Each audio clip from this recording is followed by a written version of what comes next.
Cher patron, bonjour, je suis heureux de vous retrouver pour un nouveau tuto. Alors on va parler aujourd'hui de machines virtuelles Linux sous macOS, ce qu'on appelle le Linux on Mac, hein, c'est comme ça que ça s'appelle. C'est, si vous voulez, un peu pour les Windowsiens, l'équivalent du sous-système Linux, mais sous les macOS, sous les Mac. Le problème quand on veut lancer des machines virtuelles Linux sous Mac, c'est que c'est pas forcément super pratique. Souvent on peut utiliser voilà, on peut utiliser des outils comme Multipass d'Ubuntu, mais moi je trouve ça un peu lourd, je trouve ça pas forcément génial. Et là, en fait, j'ai trouvé un système, alors je vais vous montrer hein, sur mon écran, j'ai trouvé un système qui s'appelle Lima. Lima, c'est ça, en fait, hein, ça permet de justement faire tourner des machines virtuelles sous macOS. Alors, ça permet de faire du partage de fichiers entre le système hôte et le système invité. Enfin, le système, voilà, entre les deux systèmes, quoi, votre macOS et le Linux monté. Ça permet de faire du port forwarding, hein, donc c'est-à-dire du routage de port.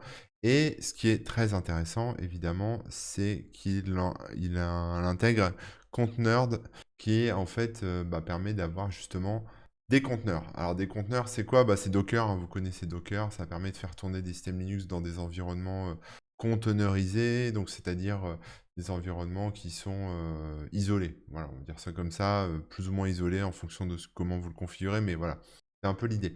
Donc Lima permet le partage de fichiers, le port forwarding, intégration de conteneurs D, comme je disais. Ça fait de l'Intel sur l'Intel, de l'ARM sur l'Intel, de l'ARM sur l'ARM et de l'Intel sur l'ARM, donc voilà, peu importe. Et on peut utiliser différentes distributions, notamment Debian, Ubuntu, Fedora, Alpine, Arch Linux, OpenSUSE, etc. Donc moi le but de ce tuto en fait l'idée là de ce que je vais vous montrer, c'est tout simplement vous expliquer comment on installe Lima, comment fonctionne Lima, comment on fait tourner des VM Linux sous Lima, etc. Et puis après on va aller un petit peu plus loin et je vais vous expliquer comment on fait pour faire tourner des images type des images Docker par exemple, parce que moi j'utilise souvent Docker et c'est vrai que sous macOS pardon, sous macOS Docker, c'est pas forcément le pied. Voilà, c'est un peu lourd, surtout l'interface graphique, le client Docker pour macOS, il est inutilisable, il faut le dire quand même.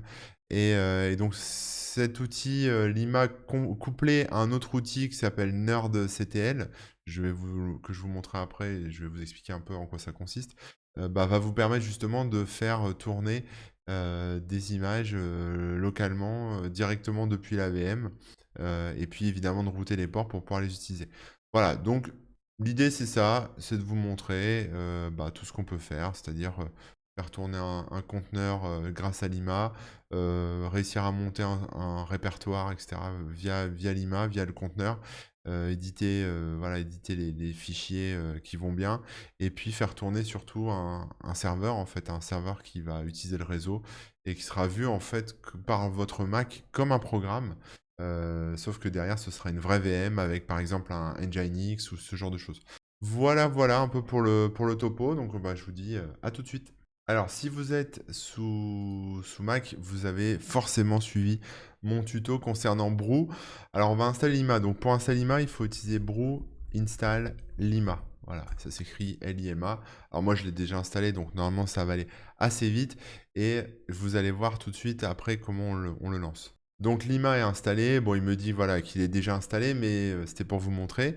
Donc, maintenant, en fait, on a deux commandes à disposition. On a la commande Lima qui permet en fait de lancer des commandes Linux par exemple directement à travers la VM. Et on a la commande Lima CTL qui permet en fait juste de contrôler Lima, c'est-à-dire de contrôler la création d'instances, la suppression d'instances, ce genre de choses. Donc on va lancer une première instance avec la commande start. Donc là, il me dit, voilà, je crée une instance default, donc une instance par défaut, hein. Et là, il me propose soit de la créer avec la configuration par défaut, soit d'ouvrir un éditeur pour écraser la configuration. Donc, je vais ouvrir l'éditeur quand même pour regarder un peu ce qu'il y a dedans. J'avais pas encore vu ce qu'il y avait dedans, mais vous voyez, on a différents types d'images. Donc, on a ici, arc, je sais pas comment vous dites. Donc, ça doit être ça, en fait, l'image par défaut.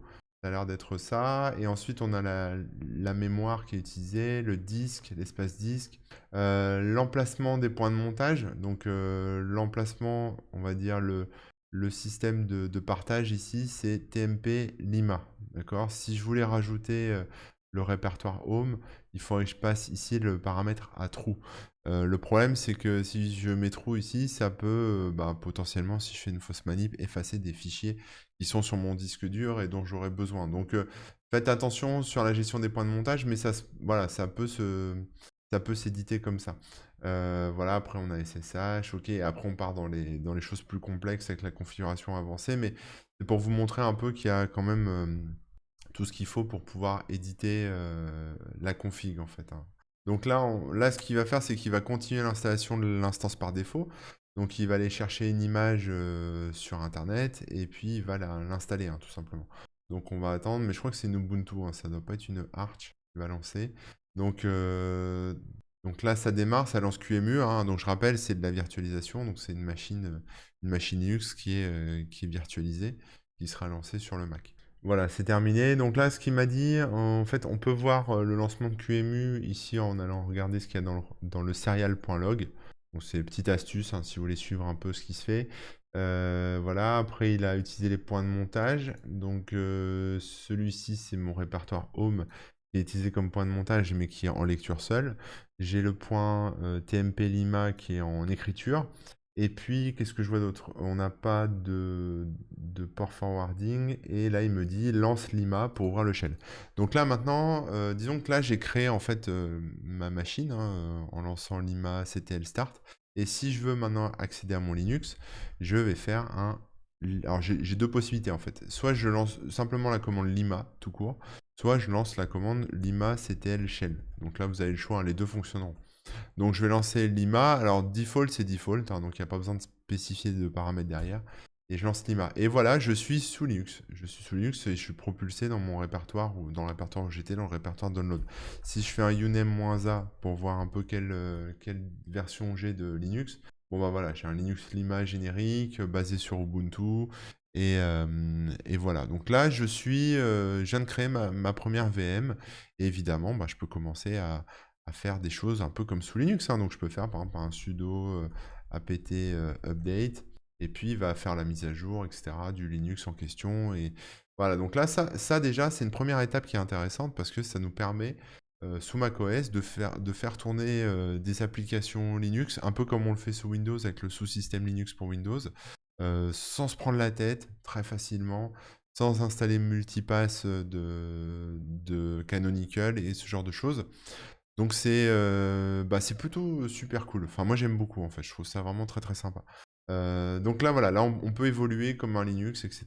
Et puis une fois que c'est fini, on fait exit et on revient au Mac. Là je suis revenu sur mon Mac. Je suis plus dans ma VM. Alors je peux évidemment créer différentes VM, hein. Donc par exemple si je refais Lima CTL start et cette fois-ci je l'appelle, alors je mets plus default ou je mets plus rien, je mets par exemple le nom de ma VM. Donc là, il me dit, est-ce que tu veux utiliser la configuration par défaut ou surcharger la config la config? Bon, on va faire la config par défaut, comme tout à l'heure, donc ça va aller récupérer une image. Et puis, ça va me refaire la même VM, en fait, mais une autre. Elle aura un autre nom, donc je peux faire des choses différentes dans ces VM sans que mes modifications impactent l'une ou l'autre. Donc ça, c'est pas très grave. Alors là, j'ai un problème, apparemment. On va lister les instances, ici, voilà. Et je vais stopper l'instance par défaut. Donc on va faire lima stop default. Voilà, donc là il arrête l'instance par défaut. Et là je vais essayer de redémarrer Corbenux. On va voir si ça passe. Donc là ça fonctionne évidemment. Donc j'ai dû le stopper en fait l'autre parce qu'il utilise les mêmes ports, je pense au niveau de QEMU. On le voit ici. Fatal erreur. QEMU tombe par terre en fait.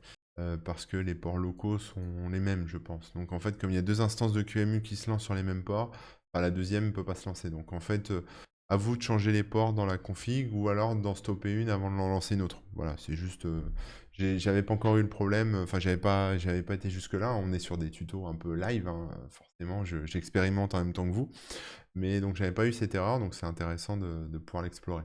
Donc voilà, donc maintenant j'ai une deuxième machine. Donc je suis passé un peu vite tout à l'heure, mais Si vous voulez lister vos machines, vous faites lima-ctl list.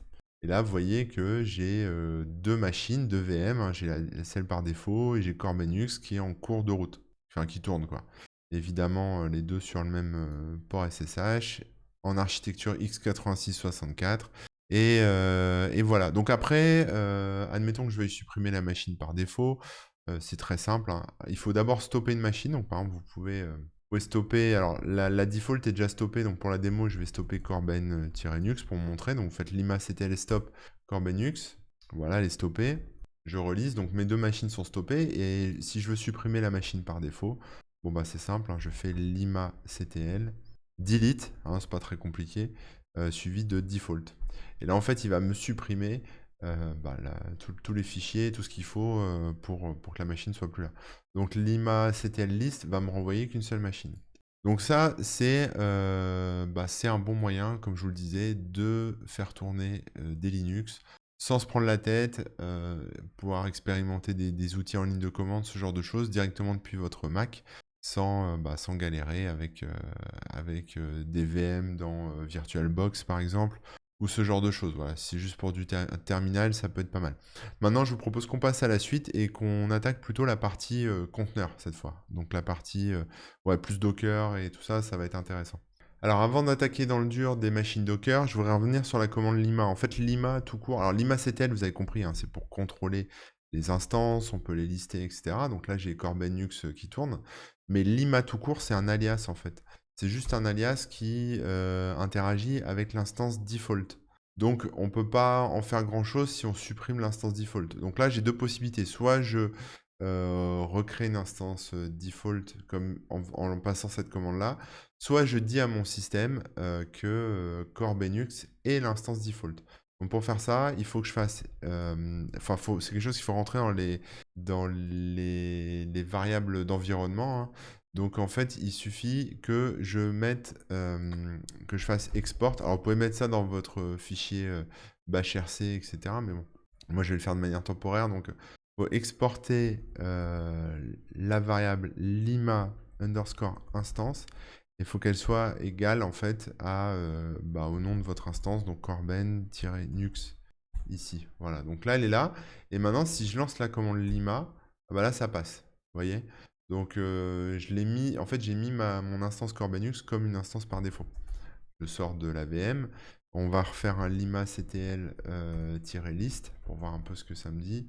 Voilà, bon, ça n'a pas bougé. Hein, donc voilà, vous avez ces deux possibilités-là. Soit vous travaillez qu'avec une instance par défaut, soit vous spécifiez dans votre bashrc ou voilà, peu importe, ou vous l'exportez comme ça, la variable d'environnement qui dit que l'instance par défaut de lima, c'est corben-nux ou ce que vous voulez en fait. Après, c'est vous qui l'avez nommé comme vous voulez. Donc voilà pour ça. Alors maintenant, ce qui est intéressant de comprendre, c'est qu'avec cette commande, on peut par exemple faire un ls. Et en fait, ça va lister les fichiers, mais en fait, ça va passer, si vous voulez, mon ls, je suis toujours dans mon shell, macOS. Mais si je fais lima, voilà, avec une commande n'importe quoi, hein, une m-a par exemple, il va me sortir la version. Cette commande en fait que je vais mettre derrière la commande lima va être exécutée sur la machine virtuelle. Parce que si je fais une m-a directement sur mon macOS, il me dit bien que c'est un iMac, Darwin, machin truc, avec telle version. Mais si je mets lima devant, en fait, il va me donner la version de mon Linux. Hein. J'essaie d'être le plus clair possible, mais voilà, c'est la version de la... Et si je fais un ls ou si je... Enfin, peu importe la commande que je vais exécuter, ça sera une commande qui passera à travers la VM, enfin, qui sera exécutée dans la VM. Donc ça, c'est intéressant. Ensuite, je voudrais vous parler d'un autre outil donc, qui s'appelle NerdCTL, qui en fait est un logiciel, une CLI qu'on appelle une Command Line Interface. Donc c'est un logiciel en ligne de commande pour Contenerd qui permet aussi de lancer des machines Docker parce qu'il est compatible avec Docker. Donc ça c'est intéressant parce qu'en fait ça permet de lancer des images Docker directement depuis la ligne de commande sans installer tout le tralala Docker avec le client et tout ce qu'il faut. Je vais essayer de vous montrer à quoi ressemble Contenerd, mais en fait, il faut comprendre que voilà, c'est un un truc qui fait tourner les conteneurs et c'est compatible avec Docker. Donc en fait, c'est juste un outil. Alors c'est un peu compliqué, je vais pas pouvoir rentrer dans le détail là-dessus, mais il faut quand même savoir que bah, les images, par contre, qu'on va utiliser, hein, c'est les images qui sont sur Docker.io, hein. Donc je crois qu'il y a un hub sur Docker. On va aller chercher le hub Docker. Mais les images, en fait, c'est les images qui sont sur ce hub. Donc évidemment, voilà, on en a plein en fait. Et quand vous cliquez sur une image, hein, peu importe laquelle, bah, vous aurez des infos. Voilà, je pense qu'il faut payer. Attendez, je suis pas dans le bon truc. Je vais prendre par exemple Nginx ici. Voilà, là il y a un peu plus de doc. Euh, voilà, avec bah, des noms, enfin le nom du conteneur qui est ici, hein, qui s'appelle Nginx, hein, pour faire un pull sur la version. Donc, disons que si vous avez l'habitude de Docker, c'est totalement compatible, il n'y a pas de souci. Donc ça, c'est pour conteneur ID, enfin je sais pas comment on l'appelle, un conteneur, ouais, ça s'écrit comme ça. Maintenant, il y a un autre outil qui est intéressant, c'est NerdCTL, qui en fait est l'outil qui permet de contrôler en fait tout ça, hein. Conteneur, ça exécute, et l'outil qui permet de contrôler tout ça, c'est cet outil-là, qui est un outil Linux. Et c'est là où Lima devient intéressant, parce qu'en fait, on va pouvoir, grâce à cet outil Linux exécuté au travers de Lima, pouvoir bah, justement lancer des machines conteneurisées. Donc, je vais vous montrer un peu tout ça. Donc, par exemple, si je veux... Alors, je vais essayer de reprendre un peu mes petits, mais si je vais essayer d'installer une image Docker un peu débile, on va voir Docker. Et je crois qu'elle existe, hein, celle-là, Hello World. On va voir ça. Hello World. Voilà, il y a une image Hello World qui existe. Voilà, c'est celle-ci. Elle s'appelle Hello World. C'est un exemple minimal de dockerisation. C'est parfait, c'est exactement ce que je veux. Donc maintenant, ce que je vais vous montrer ici, c'est que bah, j'ai pas installé Docker, hein, sur cette machine, mais avec Lima qui intègre Contenerd, bah, je peux tout simplement utiliser la commande nerd control. Donc je vais faire Lima suivi de la commande nerd CTL, hein, pour contrôle.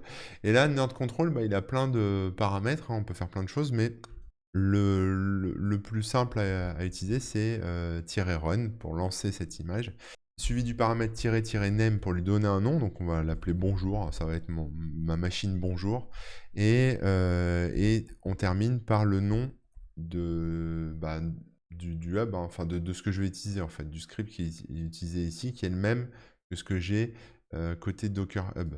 Donc je le lance, voilà.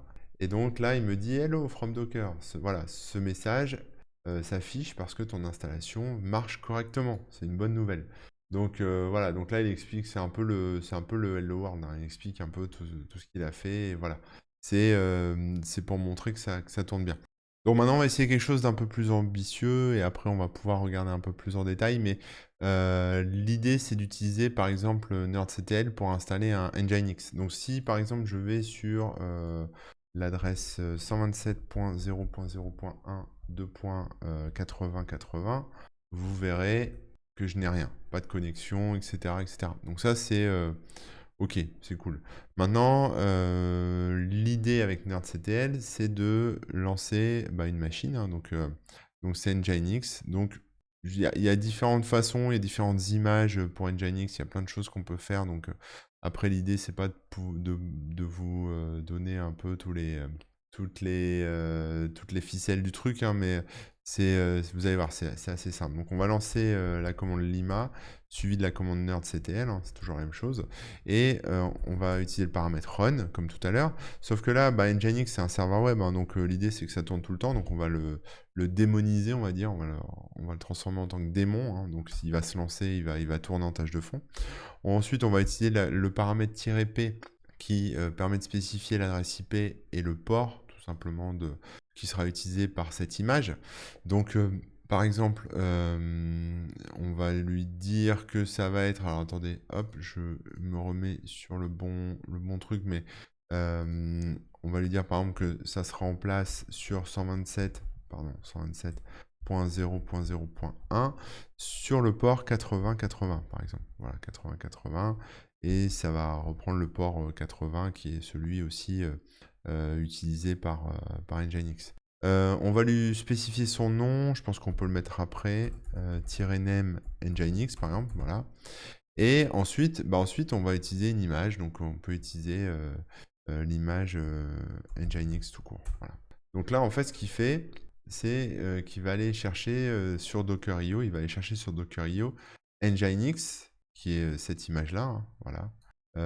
Il va appeler cette instance, ce conteneur, il va l'appeler Nginx, hein, qui est ici, et il va mapper automatiquement les ports du 80 sur le 80-80, et il va lancer ça en démon.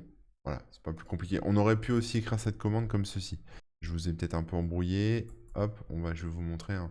Mais on peut spécifier ici le nom, hein, name, et j'ai mis Nginx, mais j'étais pas obligé.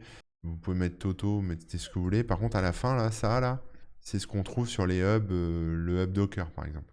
C'est une image Nginx officielle. Après, il y en a d'autres, hein. Il n'y a pas que Nginx tout court. Il y a notamment celle-ci, je crois, qui s'appelle Nginx Alpine. Voilà, qui est une version minimale de Docker qui est basée sur Alpine Linux. Et donc, du coup, je crois qu'il y a l'équivalent pour Nginx, en fait. Il y a la version Alpine pour Nginx. Elle est où? Je sais pas si on peut la choper. C'est le même concept. Voilà, c'est ça, c'est la version Alpine, c'est ça que je cherchais. Cette image est basée sur Alpine Linux Project, disponible dans l'image officielle d'Alpine.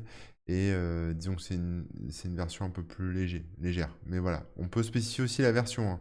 Là, je ne l'ai pas mis, mais si je mettais Nginx 2 points, je connais pas les numéros de version de Nginx, mais si je mettais un autre numéro de version ici, par exemple version 1.0.0.1 par exemple, il va m'installer cette version-là. Si vous mettez juste Nginx tout court, ça sera la dernière version qui sera installée.